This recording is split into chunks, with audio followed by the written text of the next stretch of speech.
We've now left the Mosalla Mosque, the largest mosque in Iran, and witnessed the extraordinary scene of tens of thousands of worshippers, probably in excess of 100,000 when you count the people who were outside also praying, celebrating the end of Ramadan. And from there we have come to Niloofar Square, and that's where I'm currently standing. Those of you who have been following the bombing campaign of the Netanyahu and Trump regimes on Tehran may have heard the name Niloofar Square before. Behind me is a cafe, a famous cafe known as the Akhla Cafe. Akhla, I'm told, means welcome in Arabic, and it has been largely destroyed.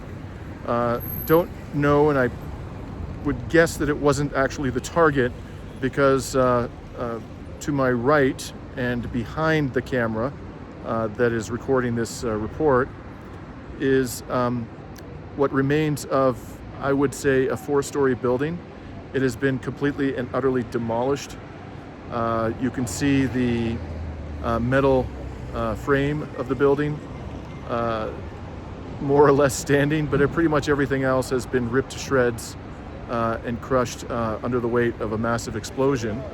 Unfortunately, I can't film that, I've been told, because it was a police station, and for security reasons they've told us that that is off limits in terms of recording, but we can record the damage around this square. And so one of the victims of this strike was this cafe, sadly. I don't know if the intention of the owners is to rebuild, but it's not just this cafe that suffered. I'm going to walk around the square and show you other things that have been damaged, all the while taking care not to film the part of this square that is off limits for video purposes. So as you can see, it's not just the cafe. The building next to it, which appears to be commercial at the bottom, maybe was residential at the top, suffered quite serious damage. And you can see a massive hole there. I would imagine that a piece of shrapnel tore through that wall, that white wall. There are various other holes and huge chunks of concrete that have been taken out, or cement, whatever that was. Here too, you can see significant damage. That looks like an apartment.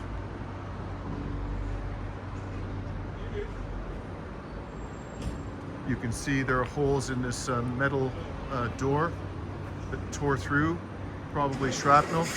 Here as well. Up top, the windows have been blasted out. This looks to have sustained some damage. Here is a mosque. The mosque, fortunately, appears not to have been significantly damaged, at least not the parts that I can see.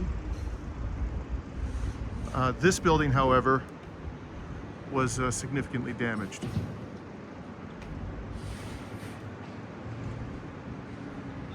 Now, it has been widely reported that the US and Israeli Air Forces have struck police stations repeatedly, and I think the reason for that is quite clear. What they want to do is weaken the capacity of the state to enforce the law, so that if and when they can provoke a riotous uprising, the law enforcement authorities will not be strong enough to deal with it in an effective manner. These are, by the way, not the only adjacent buildings which have been damaged severely. There are a number of buildings on the other side of the police station. I can see them from here, but in order for me to show them to you, I would have to also show you the demolished police station. And apparently that building there, which has also been damaged, as you can see, was a school, or is a school.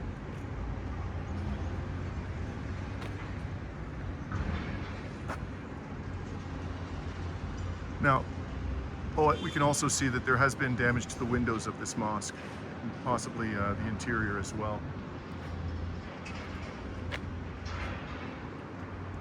In any case, I can assure you that the police are not a legitimate military target, especially for an aggressor. Israel has been doing precisely the same thing in the Gaza Strip.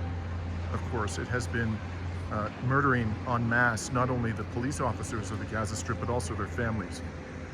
Again, for the purpose of calling, I'm sure their objective is to cause a complete breakdown in civil order, so that the resistance forces that are in power in the Gaza Strip will be, I think their aim is to ensure that they are consumed with just maintaining order and are not able to put up any effective resistance to the genocidal entity. So now I've moved to the other side of the square, across from the Akhla Cafe, and you can see this building has been severely damaged. I'm no architect or engineer, but I suspect that this one might not be recoverable. And the building behind it has a massive hole up there. And then you see here as well, quite substantial damage.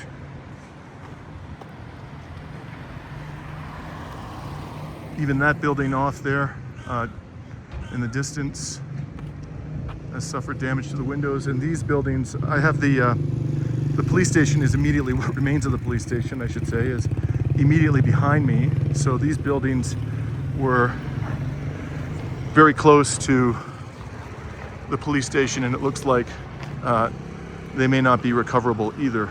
But if they are, there's going to have to be very considerable repair work done.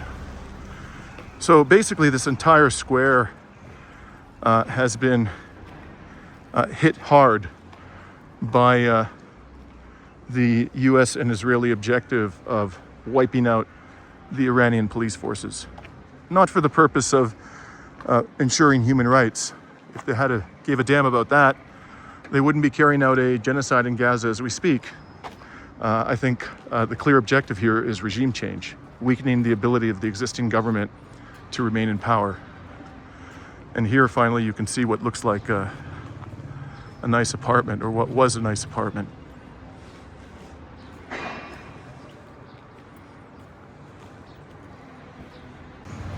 So now I'm standing across the street on the other side of the square, across the street from what remains of the Akhla Cafe. You can see here more heavy damage to commercial premises and what appear to be residential units. Heavy damage here as well. This florist appears to have been spared.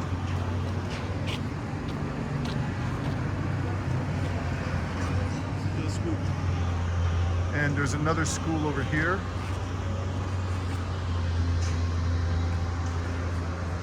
You know, the fact that there were schools and a mosque within no more than 200 meters of the impact site of the target would have been public knowledge, readily known to the Israelis or the Americans, whoever it was who struck this police station.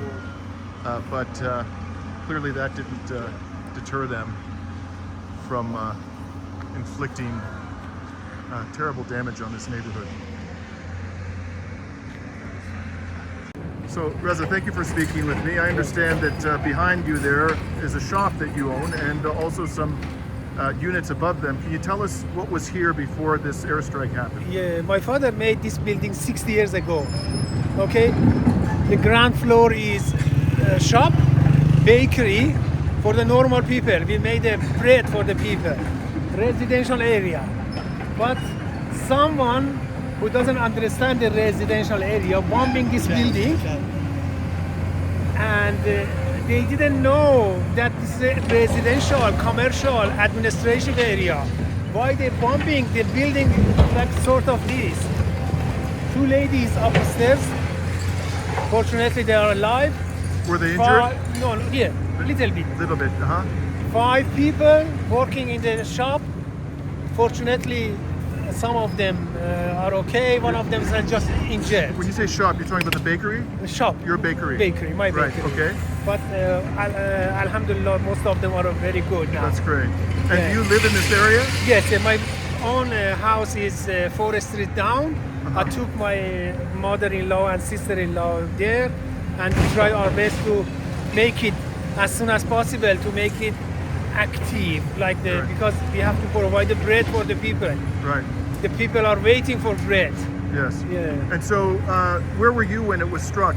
In the house, 4 street down, it was big, huge shot for this small building. Right. Right. This And- is not a military, this is a residential area. Right. So I understand this was a police station. Yes, it was a police station, Right. but anyhow, Yeah, when you understood. want to bombing somewhere, you should make sure the other people, the civilian doesn't injure. Right. And I understand that's a school over there. Yeah, it's a school over there, there's another school over there, we have a Right. mosque over there. Right. I don't understand why for a one police station they bombing. Just overall, how do you feel about the way the war is going? Do you think? Do you I think feel it's not confident? I think it's not a war. War is fighting face to face, like our war with Iraq, 8 years. The people went there fighting to each other. But now someone coming, push the button, 20 people die. Yeah. It is not a real war. Yeah. So Donald Trump says that the NATO countries who won't open up the Strait of Hormuz, that they're cowards. Yeah. What do you have to say about who's the coward in this scenario? Land in Iran is like God. It's like my mother, land. If they come to our territory, we go to defend our territory. We don't care. We just defend our territory. Right. I promise to you that is a different war. That will be a very different war. Very normal people, ordinary people will go and defend our territory. Because land, as I said, is very important for the Iranian. They can come, push the button, destroy the residential area or commercial area, doesn't matter. But if they come to occupy our land, it will be a huge one, I promise. Well, thank you very much, sir. You're It's been a welcome. pleasure speaking with you. I wish you all the Thank best. You too. Now, what you're looking at here is a small park that was situated adjacent to the police station, the remains of which are immediately to my right. And you can see there the children's toys, playground equipment. All of this, of course, the presence of all of these elements, the park, the commercial shops, the residential units, the schools, the mosque, the cafes, all of this, it would have been public knowledge that they were immediately adjacent to this target.